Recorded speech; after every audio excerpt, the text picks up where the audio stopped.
BNP এমন ফাঁদে পড়েছে, এই পরিস্থিতি থেকে কিছুতেই উত্তরণ সম্ভব না।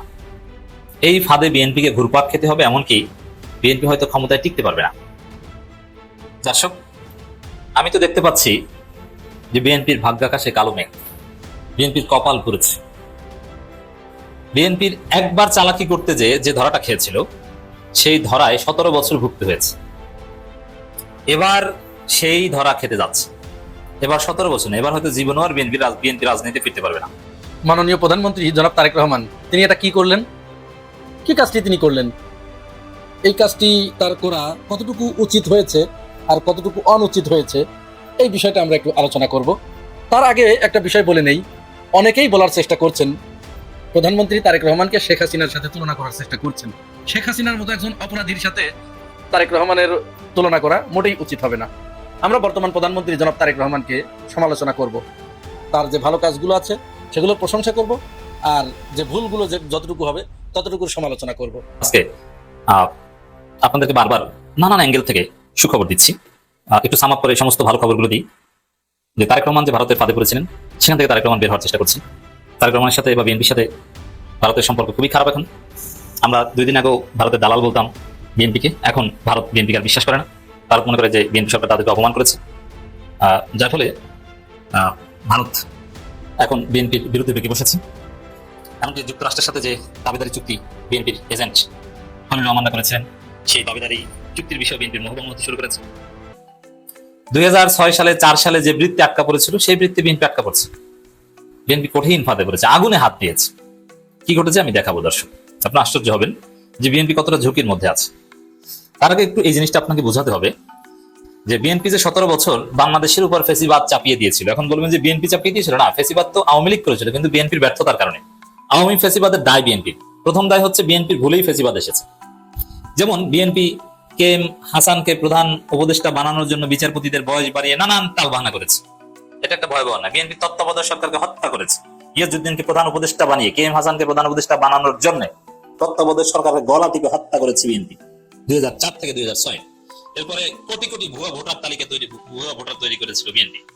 এরপরে একটা পাতানো নির্বাচন প্রায় করেছিল আওয়ামী লীগ বিহীন একটা ভুমছাং, একটা নিজেদের পছন্দের ইয়াজউদ্দিনের অধীনে ভুয়া ভোটার তালিকার মাধ্যমে একটা নির্বাচনের দিন তারিখ সব ঠিক করেছিল। প্রচারণা শুরু হয়ে গেছিল বিএনপি জামাত। কে ছিল না? এই বিএনপির আকামের কারণেই তো 111 ঘটেছে আওয়ামী লীগের আন্দোলনের ফলে, এবং 111 এর হাত ধরে আওয়ামী লীগ ক্ষমতায়, আওয়ামী লীগ ফ্যাসিস্ট। এই যে সমস্ত ফেসিবাদের মূল দায়টা তো বিএনপি। বিএনপি যদি এইসব আকাম না করতো, ভোট চুরির মহা উৎসব আয়োজনের চেষ্টা না করতো, তাহলে কি বাংলাদেশে ফেসিবাদ আসতো? না, আসতো না। তাহলে 5 বছর পর পর নতুন সরকার ক্ষমতায় আসতো, একবার বিএনপি একবার আওয়ামী লীগ, একটা স্থিতিশীলতা থাকতো। এরপরে ঠিক আছে, বিএনপির ওই ভুলে আওয়ামী লীগ এসেছে। আওয়ামী লীগ আসার পরে বিএনপির ভুলের কারণে আওয়ামী লীগ টিকতে পেরেছে। যেমন 5 মে হেফাজতের কর্মসূচির সাথে যদি বিএনপি বেইমানি এবং গাদ্দারি এবং মুনাফিকি না করতো, তাহলে আওয়ামী লীগ 2013 সালের 5 মেই পড়ে যেত। আওয়ামী লীগ আর ফ্যাসিস্ট হয়ে উঠতে পারতো না।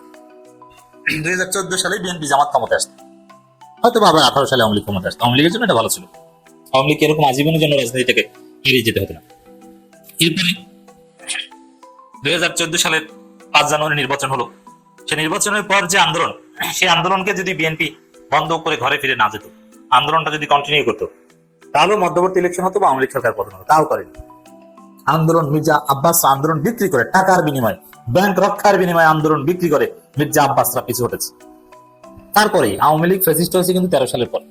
14 সালে নির্বাচনে ক্ষমতা এসে, তার আগে এরকম ফ্যাসিস্ট হয়নি। ফ্যাসিবাদের পদধ্বনি শোনা গিয়েছে, কিন্তু ফ্যাসিস্ট হয়েছে 14 সালে ক্ষমতা আসার পর।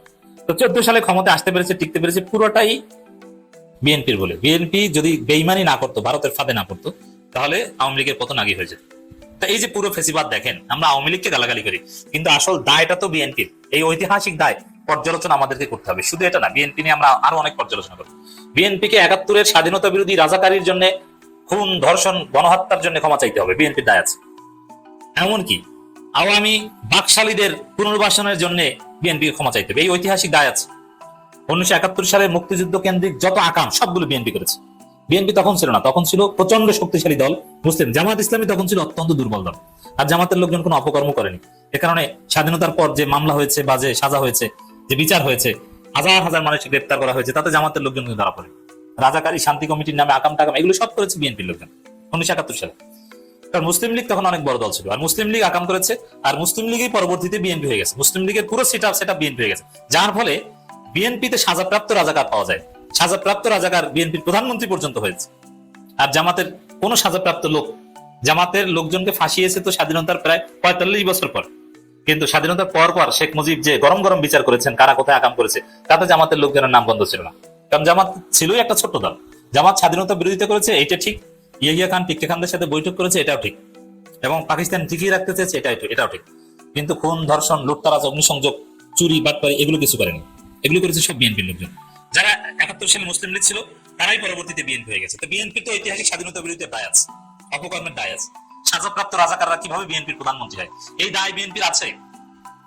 জনগণ এই দায় একদিন না একদিন জবাব চাইবে। আপনি কি মনে করছেন এগুলো গোপন করতে পারবেন? না, গোপন করতে পারবেন না। নাম্বার 1। দ্বিতীয় হচ্ছে আরো অনেক দায় আছে। বিএনপির দায় পর্যালোচনা করলে শেষ হবে। বাংলাদেশ স্বাধীন হওয়ার পর বাংলাদেশকে আরেকটা নরকে পরিণত করেছে আওয়ামী লীগ। খুন, ধর্ষণ, ব্যাংক ডাকাতি থেকে শুরু করে এমন কোন অপকর্ম নাই যে শেখ মুজিবের শাবকরা না করেছে, ভারতের দালালেরা না করেছে। এরপরে এক পর্যায়ে এসে বাকশাল কায়েম করেছে। বাকশাল কত বড় ক্ষতিকর আপনি তো জানেন। সেই রক্ষী বাহিনী আরো অনেক কিছু জানেন। বাংলাদেশটাকে একদম নরকে পরিণত করেছিল। একটা বিপ্লব হয়েছে 75-15 আগস্ট। সেই বাকশালীদেরকে আবার পুনর্বাসন করেছে এই জিয়াউর রহমান। তাহলে এই ঐতিহাসিক দায় বাকশালীদের পুনর্বাসনের দায়।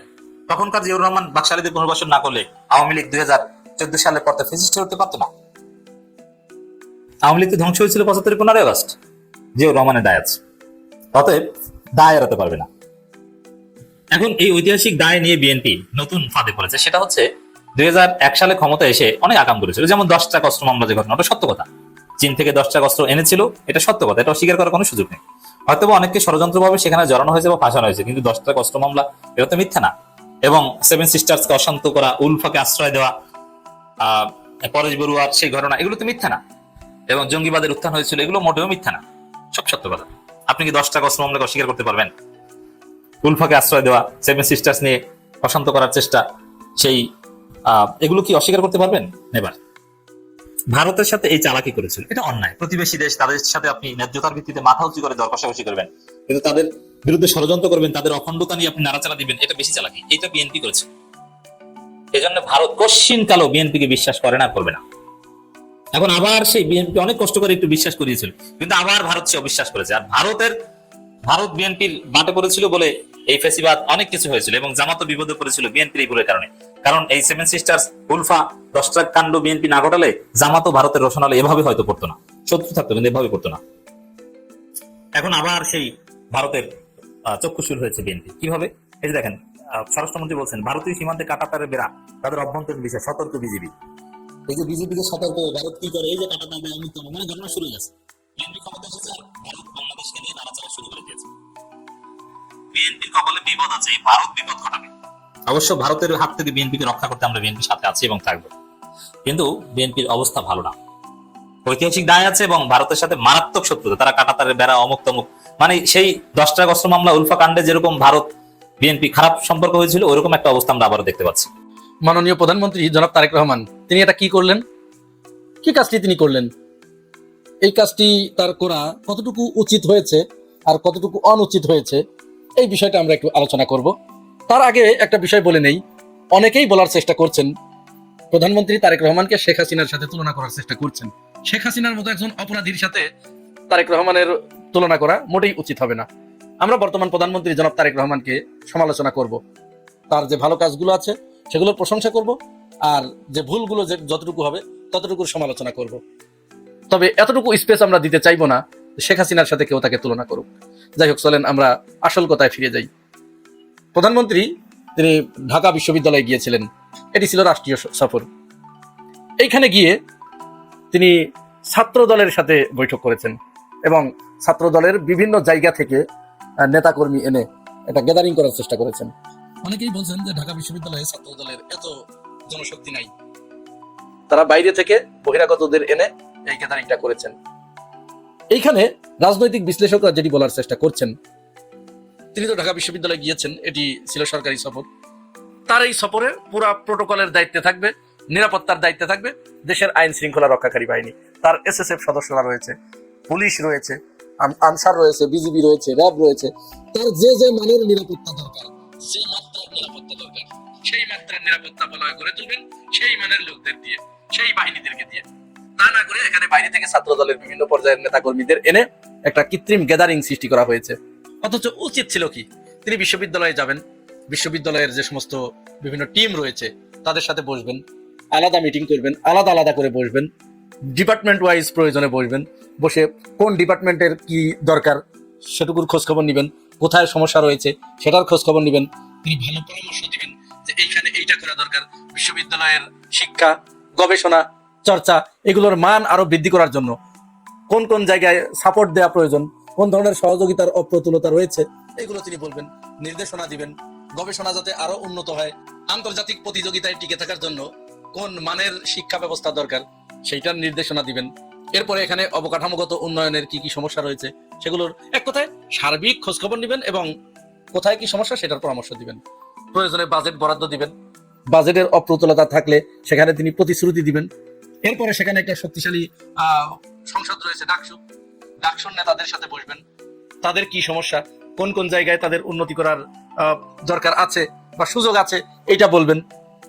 আর ডাকসুর যদি কোনো ভুল ভ্রান্তি থাকে, কোনটা তার অপছন্দ, কোনটা দেশের স্বার্থে যাচ্ছে না, জনস্বার্থে যাচ্ছে না, শিক্ষার্থীদের স্বার্থে যাচ্ছে না, সেটা তিনি পরামর্শ দিবেন, দিক নির্দেশনা দিবেন যে এইগুলো এই জায়গায় আরো কাজ করার সুযোগ আছে। যেহেতু একটা নির্বাচিত প্রতিনিধি, সুতরাং নির্বাচিত প্রতিনিধিদের সম্মান জানানো এটা কিন্তু একটা রাষ্ট্রের গণতান্ত্রিক অধিকার। কিন্তু আমরা দেখলাম তিনি তার কিছুই করেন নাই। তিনি ডাকসু নেতাদের সাথে বসার প্রয়োজনীয়তাই অনুভব করেন নাই। তিনি যদি ডাকসু নেতাদের ডাকতেন তাহলে তারা কি তার ডাকে সাড়া না দিয়ে পারতো? আমরা দেখেছি তিনি প্রধানমন্ত্রী হবার আগেই ডাকসু নেতৃবৃন্দ কিন্তু তার সরাসরি তার অফিসে গিয়ে তার সাথে সাক্ষাৎ করেছে, পরামর্শ চেয়েছে, কিন্তু এবার তিনি তা করেন নাই। তা না করে তিনি কি করেছেন, বিশ্ববিদ্যালয় থেকে তার কার্যক্রম শেষ করে, তার প্রোগ্রামাদি শেষ করে ছাত্র দলের সাথে তিনি ওই বিশ্ববিদ্যালয়ের ভিতরেই মিলিত হয়েছেন। তার নিজের সংগঠন, এটি তিনি করতেই পারেন, অবশ্যই করবেন, কিন্তু উচিত ছিল আগে ওইখানে যারা নেতৃত্বে আছে, গণতান্ত্রিক পদ্ধতিতে যারা সেখানে বর্তমান প্রশাসনের বিভিন্ন স্তরে রয়েছে, তাদেরকে যথাযথ সম্মান দিয়ে তাদের সাথে বসে তারপরে তিনি এখানে আসতেন, নিজের ছাত্র সংগঠনকে তিনি পর্যাপ্ত সময় দিতেন, কিন্তু তা তিনি করেন নাই, সময় দেন নাই।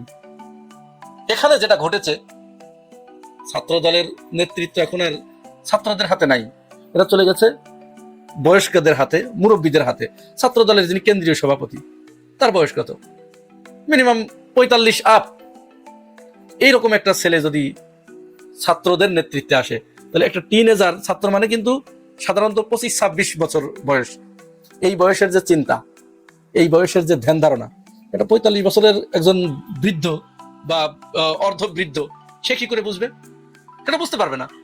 সুতরাং তার কোথায় সমস্যা আছে সে সমাধান দেবে কি করে? যার কারণে ছাত্র দলের সভাপতি তিনি বক্তব্য দিতে গিয়ে বললেন যে প্রধানমন্ত্রী তারেক রহমান এই বিশ্ববিদ্যালয়ের ছাত্র। দেখুন তার বক্তব্যটা শুনুন।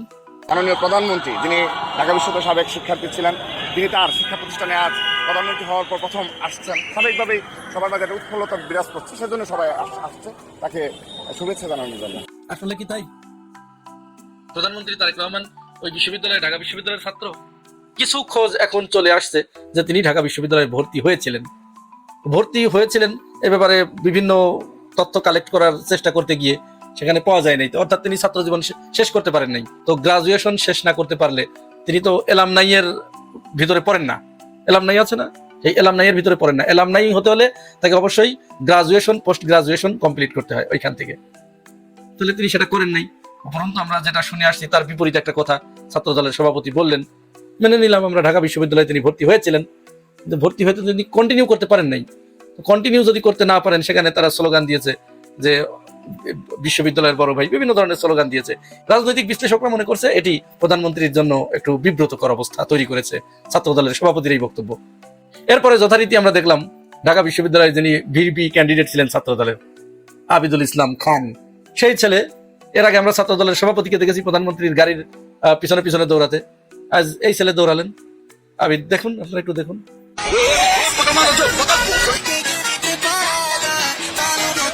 আচ্ছা, এরকম দৌড়ানোর পরে তিনি আবার যখন ট্রল হচ্ছিল, তিনি লাইভে এসে বলছেন যে না, আমি দৌড়াই নাই। এরকম জলজান্ত অসত্য কথা কেমনে বলে?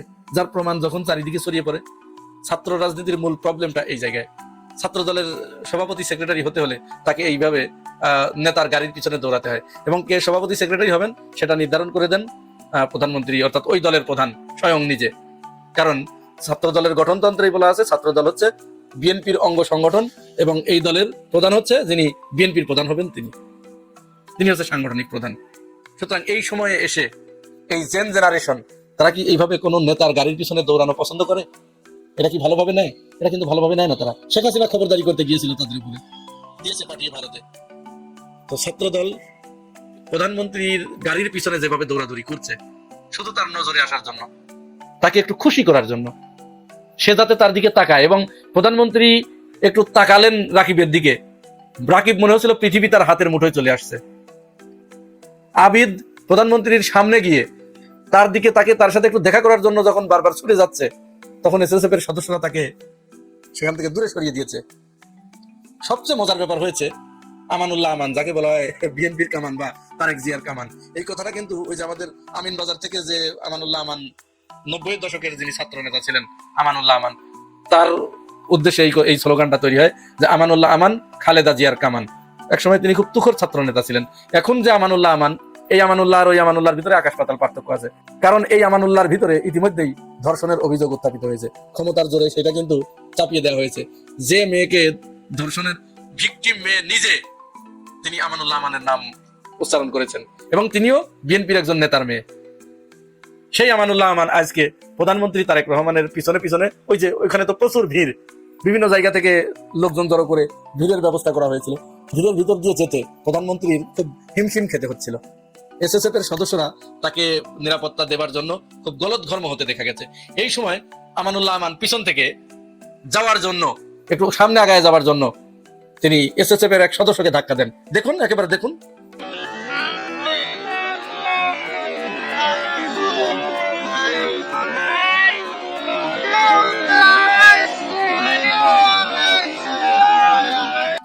ধাক্কাটা কিন্তু প্রথমে তিনি ধাক্কা দিয়েছেন, তারপরে বাকিটা তো ইতিহাস।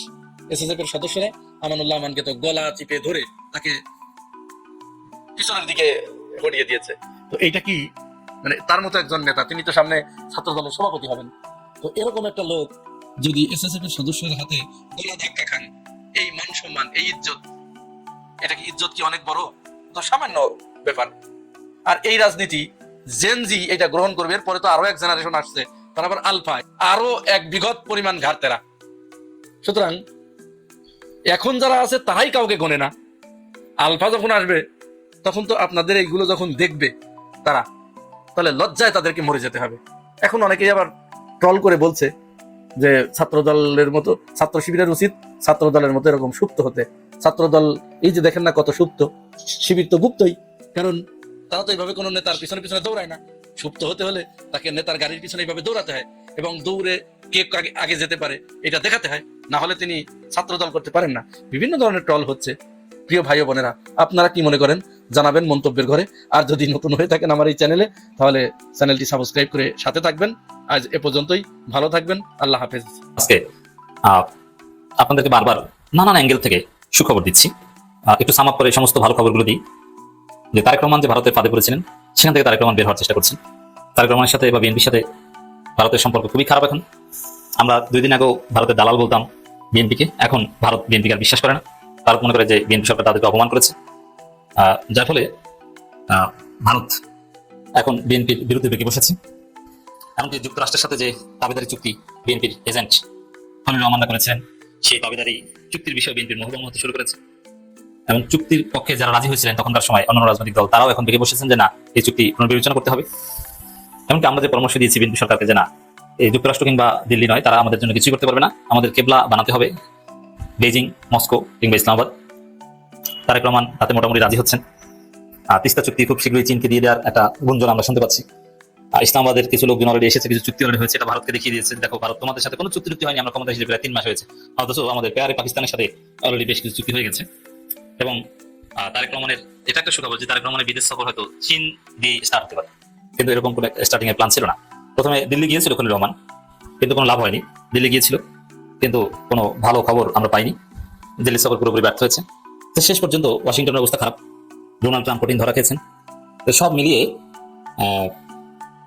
পরিস্থিতি যেটা হতে পারে সেটা হচ্ছে তারেক রহমানের বিদেশ সফর চীন থেকে শুরু হতে পারে, এবং ওই তারেক রহমান যদি চীন সফর করেন তখনই তিস্তা চুক্তি আনুষ্ঠানিকভাবে, মানে তিস্তা মহাপরিকল্পনা বাস্তবায়ন প্রজেক্ট আনুষ্ঠানিকভাবে চীনকে দিয়ে আসতে পারে, এবং চীনের ফিজিবিলিটি স্টাডি সবকিছু হয়ে গেছে, টেকনিক্যাল টিম রেডি, চীন জাস্ট কাজ শুরু করে যাবে। তারপরে দেখবেন যে ভারতে কান্নাকাটি কি শুরু হয়ে গেছে। এমনকি বাংলাদেশের সীমান্তে যে একটা অস্থিরতার সংখ্যা, বিশেষ করে শুভেন্দু অধিকারী ক্ষমতা আসার পর তিনি হুমকি দিয়েছেন যে সীমান্ত হত্যা করা হবে, এই যে চোরাচালান বা নানান কিছু নাম করে সীমান্তে ব্যাপক হত্যাযজ্ঞ চালানো হবে। বাংলাদেশের অনেকে দেখবেন যে তারা হত্যা করবে, অনেকে হত্যা করবে, তারা এতে কোনো সন্দেহ নেই। এবং ভারতের মুসলমান যারা, তাদের অনেকে পুশব্যাক করবে। বিশেষ করে ওরা যেটা বলার চেষ্টা করছে, ভারত যেটা বলার চেষ্টা করছে, বিশেষ করে তাদের যে নাগরিকত্ব যে আইন এনআরসি থেকে প্রায় 27 লক্ষ মুসলমানকে বাদ দেওয়া হয়েছে, 27 লক্ষ। সেখানে মমতা হেরে গেছে 15-16 লাখ ভোটের ব্যবধানে। বুঝতে পারছেন কোন মেকানিজমে মমতাকে হারিয়ে দেওয়া হয়েছে? এখন ওই 27 লক্ষ এদেরকে পুশব্যাক করতে চাইবে। এখন কে বলছে যারা 72 সালের পর বা 47-এর পর যারা এখানে এসেছে তারা এই দেশের নাগরিক না, তাদেরকে নাগরিকত্ব দেওয়া হবে না। এখন অনেকে আসলেও হয়তো বা শত শত বছর যাবত ভারতে থাকে, কিন্তু তাদের কাগজপত্র নেই, যার ফলে তারা বাংলাদেশে পুশব্যাকের শিকার হতে পারে। এটা নিয়ে একটা অস্থির পরিস্থিতি তৈরি হবে। এই পরিস্থিতি মোকাবিলার জন্য তারেক রহমান এখন চীন এবং পাকিস্তানের দ্বারস্থ হচ্ছেন, এবং শুভেন্দু অধিকারের যে হুমকি, সেই হুমকিতে তারেক রহমান কার্যত চিন্তিত, এবং সেই চিন্তা থেকেও তিনি পাকিস্তানের সাথে আলাপ করছেন, এবং চীনকে এখানে তিস্তা প্রজেক্টের নামে এমন সেভেন সিস্টার্সের আশেপাশে এমন ভাবে শক্তিশালী করবেন, চীনের এমন প্রেজেন্স থাকবে, এমনকি নীলফামারীর যে সেই চীনের সামরিক ঘাঁটি কিংবা সামরিক বিমানবন্দর, ওইটাকে আপনি ঘাঁটি বলতে পারেন, সেটা যদি আবার চালু করা হয়, চীন অর্থনীতি যদি আবার সেটা স্টার্ট করা হয়, সেটাও ভারতের জন্য মারাত্মক ডেটারেন্স হিসেবে কাজ করবে। তারেক রহমান এখন ওই লাইনে হাঁটছেন। তো এটা হচ্ছে আমাদের জন্য আশার আলো। শুধু এই আশার আলো না, দেশের ভিতরেও আশার আলো। তারেক রহমান দেখছেন যে না, দেখেন এটাও একটু ভেরি সিম্পল। ভারতের লাইনে থাকা, ইন্ডিয়ার অ্যালাইনমেন্টে থাকা মানে হচ্ছে যে জুলাই সনদ বাস্তবায়ন করতে পারবে না। যতদিন ভারতের লাইনে ছিল ততদিন জুলাই সনদ নিয়ে গণভোট নিয়ে সুস্পষ্ট প্রতারণা করেছে, কারণ জুলাই সনদ বাস্তবায়ন করলে ইন্ডিয়ান হেজিমনি থাকে না এবং আওয়ামী লীগের অস্তিত্ব বাংলাদেশে থাকে না। কিন্তু এখন যেহেতু ভারত লাইন থেকে বিএনপি বের হয়ে আসে, বিএনপিকে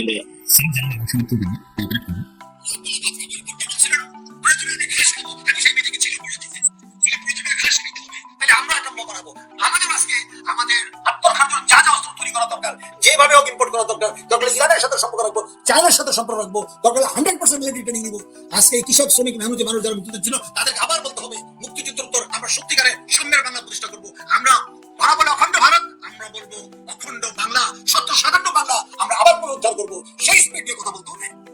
যে ভারতে হিন্দু জঙ্গি প্রধান দেশে তারাই বলতেছে যে তারা নাকি খতরে মে আছে। এখানে আমরা একটা উত্তর আছে, হিন্দু উর্দুতে একটা কথা আছে, উল্টা চোর কোতোয়াল কো ডাঁটে, মানে চোর উল্টা পাহারাদেরকে ধমকায়। আমরা ভিকটিম, আমাদের উদ্দেশ্য কইরা কিংবা মুখমকে মুসলিম মাইনরিটি যারা নাকি প্রায় টোটাল 30% উপরে বিশ্ব ভারতে, তারা কম করে বলে 20%।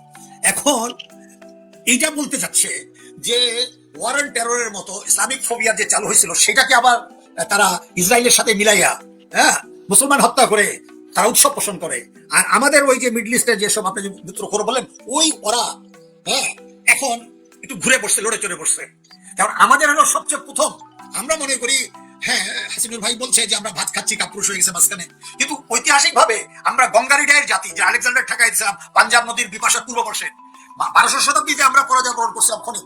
আবার 1342 সালে সুলতান ইলিয়াস শাহ আমরা জেগে উঠছিলাম। 71 থেকে আজকে যদি 24-এর দেখি, এই ধারাবাহিকতায় আমাদের আন্দোলনটাই ছিল ভারতীয় আগ্রাসন বিরোধী আমাদের একটা সংগ্রাম। তারই বহিঃপ্রকাশ হিসাবে আজকে যে 24 আমরা দেখেছি, মানে অতীতের সকল দলগুলোকে কি আপনার বিএনপির অ্যালায়েন্স, জামাত বলেন, কারো প্রতি আস্থা না রেখে মানুষ নেমে গেছে। এইখানে যেহেতু মানুষ জেগে গেছে, একটা মারলে একটাই পরে আরেকটা দাঁড়ায় যায় না। এখন যখন নাকি আমাদের 16ই জুলাই যে আবু সাইদ যে ভয়কে জয় করে আগের দিন চিঠি লিখে গেল যে বুকের ভিতরে অনেক ঝড়, বুক পেতেছে গুলি কর, এখন কথাটা হয়েছে দেখা গেছে যে এই আমাদের বিপ্লবটা হাইজ্যাক চিন্তাই হয়ে গেছে নির্বাচনের নামে, যেভাবে হোক না কেন। এখন কিন্তু আমরা মনে করি অসমাপ্ত বিপ্লব সম্পন্ন করতেই হবে। হাসিনুর ভাই যেভাবে বলছে, আমরা দরকার হইলে একবেলা ভাত খাবো, ভুট্টা বলছিল প্রয়োজনে আমরা ঘাস খাবো, আমি সেই মিটিংয়ে ছিলাম পড়াতে, ফলে প্রয়োজনে ঘাস খাইতে হবে। তাহলে আমরা অকম্ব বানাবো। আমাদের আজকে আমাদের আত্মরক্ষার জন্য যা যা অস্ত্র তৈরি করা দরকার, যেভাবে হোক ইম্পোর্ট করা দরকার, দরকার ইরানের সাথে সম্পর্ক রাখবো, চায়নার সাথে সম্পর্ক রাখবো, দরকার 100% মিলিটারি ট্রেনিং নিবো। আজকে এই কৃষক, শ্রমিক, মেহনতি মানুষ যারা মুক্তিযুদ্ধ ছিল তাদেরকে আবার বলতে হবে মুক্তিযুদ্ধোত্তর আমরা সত্যিকারে সাম্যের বাংলা প্রতিষ্ঠা করবো। আমরা ওরা বলে অখণ্ড ভারত, আমরা বলবো অখণ্ড বাংলা, 70-57 বাংলা আমরা আবার পুনরুদ্ধার করবো। সেই স্পিড নিয়ে কথা বলতে হবে। বাঙালিরা মাঝখান দিয়ে ঘুমায় গেছিল, আবার যে করছে। আমরা পৃথিবীর সন্তান। 6 দশকের অপেক্ষা শেষে এবার সত্যিকারের অগ্রগতি দ্বার প্রান্তে দাঁড়িয়েছেন বুদ্ধা ব্যারেজ প্রকল্প। পানি সম্পদ মন্ত্রী শহীদুদ্দিন চৌধুরী আনি জানিয়েছেন, প্রকল্পের ডিপিপি পরিকল্পনা কমিশনে পাঠানো হয়েছে এবং প্রস্তাবিত ব্যয় নির্ধারণ করা হয়েছে 33,497 কোটি টাকা। বাস্তবায়নকাল 2026 থেকে 2033 সাল। আগামী বুধবারের একনেক সভায় প্রকল্পটি উপস্থাপন করার জন্য তালিকাভুক্ত করা হয়েছে বলে সংশ্লিষ্ট সূত্র নিশ্চিত করেছে। মনে করা হচ্ছে এই প্রকল্পের মাধ্যমে দীর্ঘ 5 দশকের অপেক্ষার পালা শেষ হতে যাচ্ছে বাংলাদেশের উত্তর পশ্চিমাঞ্চল ও পশ্চিমাঞ্চলের মানুষের। 1975 সালে ভারত ফারাক্কা ব্যারেজ চালু করলে বাংলাদেশে পদ্মার পানি প্রবাহ মারাত্মকভাবে কমে যায়। কৃষ্ণা, মাথাভাঙা, গড়াই, মধুমতি, চন্দনা, বারাসিয়া, ইছামতি ও বড়াল নদী শুকিয়ে গেছে। পানি সম্পদ বিশেষজ্ঞ মাহমুদুল হুসাইন খান বলেছেন, ফারাক্কা ব্যারেজের ফলে আমাদের কিছু এলাকা মরুভূমি হয়ে গেছে। প্রকল্পটি বাস্তবায়ন হলে দেশ বাঁচবে। পানি সম্পদ মন্ত্রী জানান, প্রধানমন্ত্রী তারেক রহমান নির্বাচনের আগে রাজশাহীতে এই প্রকল্প বাস্তবায়নের যে প্রতিশ্রুতি দিয়েছিলেন, সরকার তা অগ্রাধিকার ভিত্তিতে পূরণ করতে যাচ্ছে। প্রকল্পের কারিগরি বিবরণ বিশ্লেষণ করে দেখা গেছে, এই কর্মযজ্ঞের কেন্দ্রে থাকবে রাজশাহীর কাছে পদ্মা নদীতে 2.1 কিলোমিটার দীর্ঘ মূল ব্যারেজ, যেখানে থাকবে 78টি সিম্পল ওয়েকে, 18টি আন্ডার সুইচ, 2টি ফিশ পাস ও নেভিগেশন লক। গড়াই ও মধুমতি নদীতে 136 কিলোমিটার ড্রেজিং এবং কৃষ্ণা নদীতে 246 কিলোমিটার পুনর্খনন করা হবে। এছাড়া 133 মেগাওয়াট জলবিদ্যুৎ উৎপাদনের সম্ভাবনাও দেখানো হয়েছে। বাস্তবায়িত হলে দেশের প্রায় 37% মানুষ সরাসরি উপকৃত হবে। সুন্দরবনে স্বাদু পানির প্রবাহ নিশ্চিত হবে এবং খুলনা, সাতক্ষীরা, বাগেরহাটে লবণাক্ততা কমে আসবে। বাংলাদেশ এমন এক সময় এই প্রকল্প পাশ করতে যাচ্ছে যখন এই বছরই ভারতের সাথে গঙ্গা চুক্তির মেয়াদ শেষ হতে চলেছে। তথ্য বলছে 1996 সালের গঙ্গা পানি বন্টন চুক্তির মেয়াদ 2026 সালের ডিসেম্বরে শেষ হচ্ছে। ঠিক এই মুহূর্তে পদ্মা ব্যারেজ অনুমোদনের দিকে যাওয়া কূটনৈতিক মহলে এটি একটি গভীর কৌশলগত বার্তা হিসেবে দেখা হচ্ছে। পানি সম্পদ বিশেষজ্ঞরা স্বীকার করেছেন, ভারতের সঙ্গে প্রকল্পের কিছু বিষয় আছে। এটাই আগের 2 দফা একনেকে বাদ পড়ার প্রধান কারণ ছিল। কিন্তু এবার প্রেক্ষাপট বদলে গেছে। পশ্চিমবঙ্গে বিজেপির জয়ের পর কেন্দ্র ও রাজ্যে একই দল ক্ষমতায়, তাই তিস্তা ও গঙ্গা চুক্তি নবায়নের সুযোগ তৈরি হয়েছে। একই সাথে পররাষ্ট্রমন্ত্রীর চীন সফর ও প্রধানমন্ত্রীর সম্ভাব্য ভারত সফরের আগে এই প্রকল্প অনুমোদন ঢাকা যে পানি কূটনীতিতে এখন আত্মবিশ্বাসী অবস্থানে দাঁড়িয়েছে তা আরো সুস্পষ্ট সংকেত। তবে প্রকল্পটি নিয়ে উৎসাহের পাশাপাশি সতর্কতাও আছে। এর অর্থায়নের উৎস, মধ্যমেয়াদী বাজেট কাঠামো ও ভূ রাজনৈতিক বাস্তবতা গভীরভাবে যাচাই করা জরুরি বলে মনে করছেন বিশ্লেষকরা। তবুও বাংলাদেশের ইতিহাসে এই প্রথম ফারাক্কার সরাসরি প্রতিক্রিয়া হিসেবে একটি মেগা অবকাঠামো প্রকল্পকে রাষ্ট্রীয় অগ্রাধিকারে রাখা হচ্ছে, যা বাংলাদেশের মাথা উঁচু করে চোখে চোখ রেখে কথা বলার ইঙ্গিত দিচ্ছে। দেখেন এই যে প্রধানমন্ত্রী কাকে বলে, দেখেন নেপালের প্রধানমন্ত্রীর দিকে তাকান। আরে বাপ রে বাপ, পুরা বুকটা বইরাই তো কলিজা। কিভাবে না কইরা দিল, হ্যাঁ ভারতকে না কইরা দিল। ভারতের একজন সচিব, উচ্চ পদস্থ একজন সচিব কথা বলতে চাইছিল, নেপালে যাইতে চাইছিল। কি কারণে? নরেন্দ্র মোদীর কোনো বার্তা নিয়ে যাইতে চাইছিল, কথা বলতে চাইছিল। ওই প্রধানমন্ত্রী, ওই নেপালের প্রধানমন্ত্রী বীরেন্দ্র শাহ সোজাসাজি কথা বলছে। প্রধানমন্ত্রীর সাথে প্রধানমন্ত্রী বসবে, প্রধানমন্ত্রীর কোনো চাকর বাকরের সাথে বসতে রাজি না। চাকর বাকরটা বলে নাই, মানে প্রধানমন্ত্রীর কোনো প্রতিনিধির সাথে আমি বসতে রাজি না। সাহসটা দেখছেন? এই নেপালে ইন্ডিয়ান টাকা চলতো একটা টাইমে, পুরা নেপাল দখল করে রাখছিল। ইন্ডিয়ান ব্যবসায়ীরা পুরা নেপালটাকে দখল করে রাখছিল একটা সময়। নেপালের সিনেমা হলের মধ্যে সব ইন্ডিয়ান ছবি, মানে ইন্ডিয়ার একটা অঙ্গরাজ্য বানায় ফেলছিল। ওইখান থেকে ঘুরা দাঁড়ায় গেছে, চোখের মধ্যে চোখ রেখে বলছে প্রধানমন্ত্রী আর প্রধানমন্ত্রী কথা বলবে, অন্য কারো সাথে না। এরকম প্রধানমন্ত্রী তো চাইছিলাম। এই জেনারেশন, এই জেএনজি নেপালের প্রধানমন্ত্রীকে স্যালুট জানায় তো, হ্যাঁ স্যালুট দেয়, কিন্তু আমার দেশের প্রধানমন্ত্রীকে কি স্যালুট দেয়? নিশ্চয়ই কেউ কেউ দেয়, কেউ কেউ দেয় না। কারা দেয়? আপনার দলের লোক আপনাকে স্যালুট দিচ্ছে। কিন্তু আপনি সবাই থেকে যদি স্যালুট নিতে চান, তাহলে এই যে এই ধরনের বয়ান সামনে আসতে দিয়েন না। কেউ সামনে এসে আপনার পরিবারের গীত গাইবে, আপনার গীত গাইবে, আর আপনি বসে বসে এটা শুনবেন। এটা কি হয়? এরকম কথা যদি নেপালের কোনো পুলিশ অফিসার বলতো, হ্যাঁ এরকম কথা যদি কোনো নেপালের পুলিশ অফিসার বলতো, আমার তো মনে হয় ওনার চাকরি নিয়ে টান দিত নেপালের প্রধানমন্ত্রী। এটা মাইনা নিত না। ওনার এক মন্ত্রী, হ্যাঁ ওনার এক মন্ত্রীর ওয়াইফ একজন ব্যবসায়ীর সাথে গোপনে ব্যবসা করতো। দেখেন ওনার ক্যাবিনেটে থাকা ওনার মন্ত্রী আরেকজন ধনী ব্যবসায়ীর সাথে ব্যবসা করতো, জানার সঙ্গে সঙ্গে তার মন্ত্রিত্ব খায়া ফেলাইছে। ব্যাপারটা বুঝছেন? এরকম প্রধানমন্ত্রী চাই। আর বেশি কিছু কথা বলবো না। আমাদের প্রধানমন্ত্রী বিদেশ থেকে আসছে, ইংল্যান্ডের মতো জায়গায় 16-17 বছর থাকছে ভাই। নিশ্চয়ই ওনার মন মানসিকতা অনেক উপরে। ওনার চলাফেরায় কথাবার্তার মধ্যে তাই তো বোঝা যায়। আমরা তাই তো দেখতেছি গত 3-4 মাস, 3-4 মাস কেন প্রায় 6 মাস হয়ে গেল উনি বাংলাদেশে আসছে। ওনার চলাফেরা এবং আচরণের মধ্যে ভদ্রতা ফুটে ওঠে। কিন্তু আমরা ভদ্রতা চাচ্ছি না, আমরা চাচ্ছি নেপালের মতো বলিষ্ঠ কণ্ঠ। যেখানেই অন্যায়, যেখানেই অপরাধ, যেখানেই অবিচার, সেখানেই ঝাঁপায়া করতেছে নেপালের প্রধানমন্ত্রী। এরকম প্রধানমন্ত্রী চাই। দর্শক, পাকিস্তানের সাথে বাংলাদেশের যে চুক্তিটি হলো, এই চুক্তিটি কিসের চুক্তি হয়েছে? বলা হয়েছে যে এই চুক্তিটা করা হয়েছে শুধুমাত্র মাদক নিয়ন্ত্রণের জন্য। পাকিস্তান এর স্বরাষ্ট্রমন্ত্রী এবং বাংলাদেশের স্বরাষ্ট্রমন্ত্রী এটা